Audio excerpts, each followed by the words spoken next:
ವೀರ ಮದಕರಿ ನಾಯಕನ ರೋಚಕ ಜೀವನದ ಕಥೆ. ಕರ್ನಾಟಕದ ಸುಂದರ ಪರಿಸರದಲ್ಲಿ ಜನಿಸಿದ ಮದಕರಿ ನಾಯಕರು ಬಾಲ್ಯದಿಂದಲೇ ಅಪ್ರತಿಮ ಧೈರ್ಯ ಮತ್ತು ಅದ್ಭುತವಾದ ಯುದ್ಧ ಕಲೆಗಳಲ್ಲಿ ಪರಿಣತಿ ಹೊಂದಿದ್ದರು. ತನ್ನ ರಾಜ್ಯದ ಮೇಲೆ ಪರಕೀಯರ ಆಕ್ರಮಣಗಳು ಹೆಚ್ಚಾದಾಗ ಮದಕರಿ ನಾಯಕರು ತನ್ನ ಜನರನ್ನು ರಕ್ಷಿಸಲು ಸನ್ನದ್ಧರಾಗಿ ಶಕ್ತಿಯುತ ಸೈನ್ಯವನ್ನು ಕಟ್ಟಿದರು. ಗಂಡುಗಲಿ ಕೋಟೆಯನ್ನು ತನ್ನ ಕೇಂದ್ರ ಇಟ್ಟುಕೊಂಡು ಶತ್ರುಗಳ ಪ್ರತಿಯೊಂದು ದಾಳಿಯನ್ನು ಅತ್ಯಂತ ಚಾಣಾಕ್ಷತನದಿಂದ ಮತ್ತು ಧೈರ್ಯದಿಂದ ಅವರು ಹಿಮ್ಮೆಟ್ಟಿಸಿದರು. ಬ್ರಿಟಿಷರ ಬಲಿಷ್ಠ ಸೈನ್ಯವು ಮದಕರಿ ನಾಯಕರನ್ನು ಸೋಲಿಸಲು ಹಲವು ಬಾರಿ ಪ್ರಯತ್ನಿಸಿದರೂ ಅವರ ಯುದ್ಧತಂತ್ರದ ಮುಂದೆ ಶತ್ರುಗಳು ಬೆಚ್ಚಿಬಿದ್ದರು. ದುರ್ಗದ ಹುಲಿ ಎಂದೇ ಖ್ಯಾತಿ ಪಡೆದ ಅವರು ತನ್ನ ರಾಜ್ಯದ ಸ್ವಾಭಿಮಾನವನ್ನು ಉಳಿಸಿಕೊಳ್ಳಲು ಕೊನೆಯ ಉಸಿರಿರುವವರೆಗೂ ಹೋರಾಡಿದರು. ಇಂದು ಮದಕರಿ ನಾಯಕರ ಈ ಶೌರ್ಯ ಮತ್ತು ದೇಶಭಕ್ತಿಯ ಕಥೆಯು ಪ್ರತಿಯೊಬ್ಬ ಕನ್ನಡಿಗನಿಗೂ ಸ್ಫೂರ್ತಿಯಾಗಿ ಉಳಿದಿದೆ ಮತ್ತು ಎಂದೆಂದಿಗೂ ನೆನಪಿನಲ್ಲಿರುತ್ತದೆ. ವೀರ ಮದಕರಿ ನಾಯಕರ ಶೌರ್ಯದ ಕಥೆ. 1742ರಲ್ಲಿ ಕರ್ನಾಟಕದ ಹೊಸದುರ್ಗ ಸಮೀಪದ ಜನಕಲ್ ಎಂಬ ಸುಂದರ ಗ್ರಾಮದಲ್ಲಿ ವೀರ ಮದಕರಿ ನಾಯಕರು ಜನಿಸಿದರು. ಅಲ್ಲಿ ಅವರ ಬಾಲ್ಯವು ಬಹಳ ವಿಶೇಷವಾಗಿತ್ತು. ಬಾಲ್ಯದಿಂದಲೇ ಮದಕರಿ ನಾಯಕರು ಕುದುರೆ ಸವಾರಿ ಮತ್ತು ಯುದ್ಧ ಕಲೆಗಳಲ್ಲಿ ಅತೀವ ಆಸಕ್ತಿಯನ್ನು ಹೊಂದಿದ್ದರು ಮತ್ತು ಪ್ರತಿದಿನ ಕಠಿಣ ಅಭ್ಯಾಸ ಮಾಡುತ್ತಿದ್ದರು. ಅವರು ಕತ್ತಿ ಅಂಡ್ ಬಿಲ್ಲುಗಾರಿಕೆಯಲ್ಲಿ ಅಪ್ರತಿಮ ಪರಿಣತಿ ಪಡೆದಿದ್ದರು.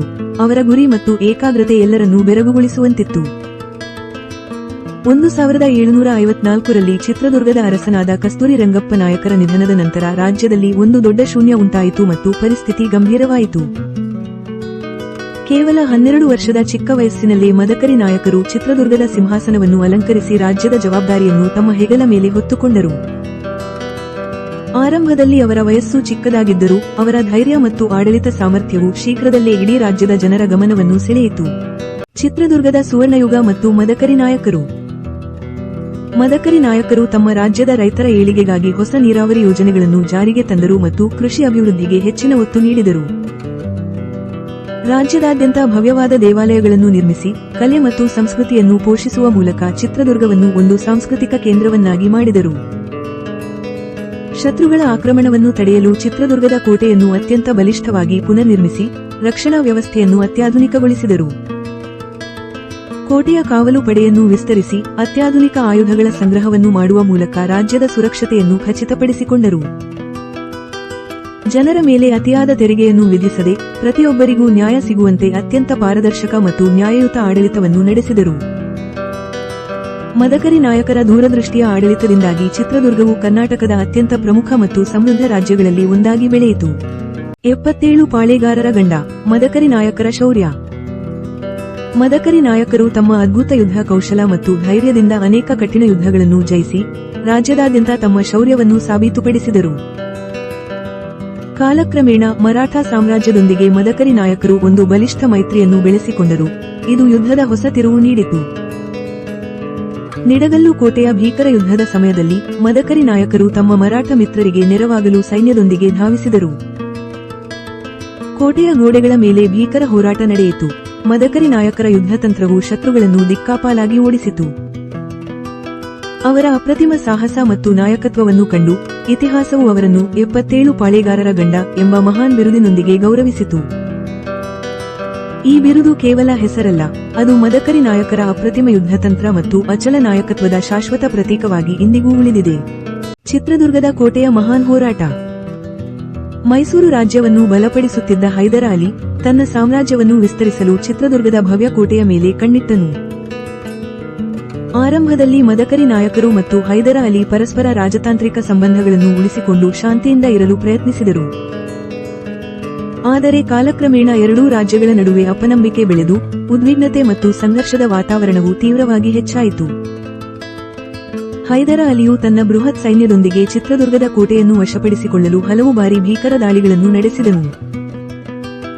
ಚಿತ್ರದುರ್ಗದ ಕೋಟೆಯ ಅದ್ಭುತ ಭದ್ರತೆ ಮತ್ತು ಮದಕರಿ ನಾಯಕರ ಅಪ್ರತಿಮ ಶೌರ್ಯದಿಂದಾಗಿ ಶತ್ರು ಸೈನ್ಯವು ಒಳಪ್ರವೇಶಿಸಲು ಸಾಧ್ಯವಾಗಲಿಲ್ಲ. ಹೈದರ ಅಲಿಯು ಅನೇಕ ಪ್ರಯತ್ನಗಳನ್ನು ಮಾಡಿದರೂ ಮದಕರಿ ನಾಯಕರ ಧೈರ್ಯದ ಮುಂದೆ ಅವನ ಸೈನ್ಯವು ಸೋತು ಹಿಂದೆ ಸರಿಯಬೇಕಾಯಿತು. ವೀರವನಿತೆ ಒನಕೆ ಓಬವ್ವಳವರ ಸಾಹಸದ ಕಥೆ. ಚಿತ್ರದುರ್ಗದ ಭವ್ಯ ಕೋಟೆಯು ಶತ್ರು ಸೈನ್ಯದಿಂದ ಮುತ್ತಿಗೆಯಲ್ಲಿದೆ.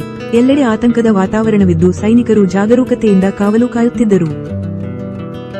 ಕೋಟೆಯ ಒಂದು ರಹಸ್ಯವಾದ ಕಿರಿದಾದ ದಾರಿಯನ್ನು ಶತ್ರು ಸೈನಿಕರು ಪತ್ತೆ ಹಚ್ಚಿ ಗುಟ್ಟಾಗಿ ಒಳನುಗ್ಗಲು ಪ್ರಯತ್ನಿಸುತ್ತಿರುವುದನ್ನು ಓಬವ್ವ ಗಮನಿಸಿದಳು. ತನ್ನ ಪತಿಯ ಕಾವಲು ಕೆಲಸಕ್ಕೆ ಸಹಾಯ ಮಾಡಲು ಬಂದಿದ್ದ ಓಬವ್ವ ಶತ್ರುಗಳ ಕುತಂತ್ರವನ್ನು ಕಂಡು ಬೆದರದೆ ಹೋರಾಡಲು ನಿರ್ಧರಿಸಿದಳು. ಒಬ್ಬೊಬ್ಬ ಸೈನಿಕನು ಆ ಕಿರಿದಾದ ದಾರಿಯ ಮೂಲಕ ಒಳಗೆ ಬರುತ್ತಿದ್ದಂತೆ ಓಬವ್ವ ತನ್ನ ಒನಕೆಯಿಂದ ಅವರ ತಲೆಗೆ ಬಲವಾಗಿ ಹೊಡೆದುರುಳಿಸಿದಳು. ಸತತವಾಗಿ ಬರುತ್ತಿದ್ದ ಶತ್ರು ಸೈನಿಕರನ್ನು ಒಬ್ಬೊಬ್ಬರಾಗಿ ಮಟ್ಟಿಕ್ಕಿದ ಓಬವ್ವಳ ಧೈರ್ಯ ಮತ್ತು ಸಮಯಪ್ರಜ್ಞೆ ಕೋಟೆಯನ್ನು ದೊಡ್ಡ ಅಪಾಯದಿಂದ ಉಳಿಸಿತು. ಈ ಅದ್ಭುತ ಸಾಹಸದಿಂದಾಗಿ ಕರ್ನಾಟಕದ ಇತಿಹಾಸದಲ್ಲಿ ಒನಕೆ ಓಬವ್ವಳ ಹೆಸರು ಎಂದೆಂದಿಗೂ ಅಜರಾಮರವಾಗಿ ಉಳಿದಿದೆ ಮತ್ತು ಎಲ್ಲರಿಗೂ ಸ್ಫೂರ್ತಿಯಾಗಿದೆ. ಚಿತ್ರದುರ್ಗದ ಕೋಟೆಯ ಭೀಕರ ಪತನದ ಕಥೆ. ಕ್ರಿಸ್ತ ಶಕ 1779ರಲ್ಲಿ ಹೈದರ ಅಲಿ ತನ್ನ ಬಲಿಷ್ಠ ಮತ್ತು ಬೃಹತ್ ಸೈನ್ಯದೊಂದಿಗೆ ಚಿತ್ರದುರ್ಗದ ಕೋಟೆಯ ಮೇಲೆ ಭೀಕರವಾದ ದಾಳಿಯನ್ನು ಪ್ರಾರಂಭಿಸಿದನು. ಶತ್ರು ಸೈನ್ಯವು ಕೋಟೆಯನ್ನು ಸುತ್ತುವರಿದು ದೀರ್ಘಕಾಲದ ಮುತ್ತಿಗೆ ಹಾಕಿದ್ದರಿಂದ ಕೋಟೆಯ ಒಳಗಿದ್ದವರಿಗೆ ಹೊರಗಿನ ಪ್ರಪಂಚದ ಸಂಪರ್ಕ ಸಂಪೂರ್ಣವಾಗಿ ಕಡಿತಗೊಂಡಿತು. ಕೋಟೆಯೊಳಗೆ ಆಹಾರ ಮತ್ತು ನೀರಿನ ಕೊರತೆ ಉಂಟಾಗಿ ಸೈನಿಕರು ಮತ್ತು ಜನರು ಹಸಿವಿನಿಂದ ಬಳಲಿ ಅತ್ಯಂತ ಕಠಿಣ ಪರಿಸ್ಥಿತಿಯನ್ನು ಎದುರಿಸಿದರು. ಕೋಟೆಯ ಒಳಗಿದ್ದ ಕೆಲವರ ದ್ರೋಹದಿಂದಾಗಿ ರಹಸ್ಯ ದಾರಿಗಳು ಶತ್ರುಗಳಿಗೆ ತಿಳಿಯಿತು. ಇದು ಕೋಟೆಯ ಭದ್ರತೆಯನ್ನು ಸಂಪೂರ್ಣವಾಗಿ ಕುಸಿಯುವಂತೆ ಮಾಡಿತು.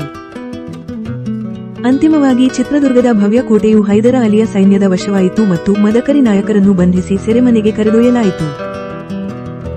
ಬಂಧಿಯಾಗಿ ಶ್ರೀರಂಗಪಟ್ಟಣಕ್ಕೆ ಕರೆದೊಯ್ಯಲ್ಪಟ್ಟ ಮದಕರಿ ನಾಯಕರ ಜೀವನವು ಅಲ್ಲಿಯೇ ಅಂತ್ಯವಾಯಿತು. ಇದು ಒಂದು ವೀರಯುಗದ ಅಂತ್ಯವನ್ನು ಸೂಚಿಸಿತು. ವೀರ ಮದಕರಿ ನಾಯಕರ ಶೌರ್ಯದ ಕಥೆ.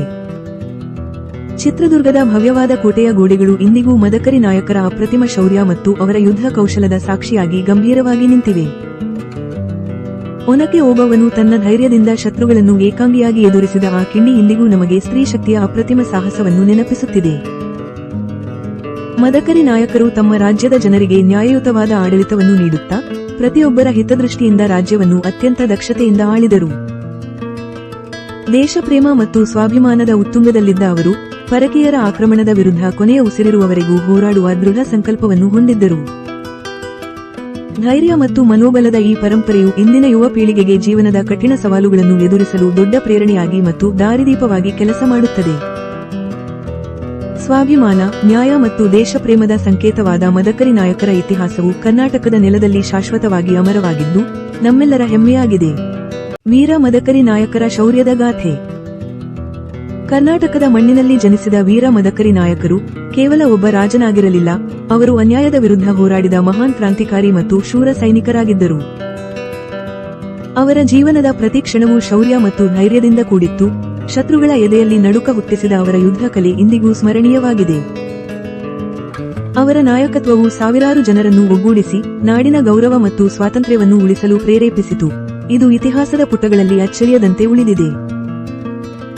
ಇಂದಿನ ಯುವಜನತೆಗೆ ಮದಕರಿ ನಾಯಕರ ಜೀವನವು ಒಂದು ದೊಡ್ಡ ಸ್ಫೂರ್ತಿಯಾಗಿದೆ.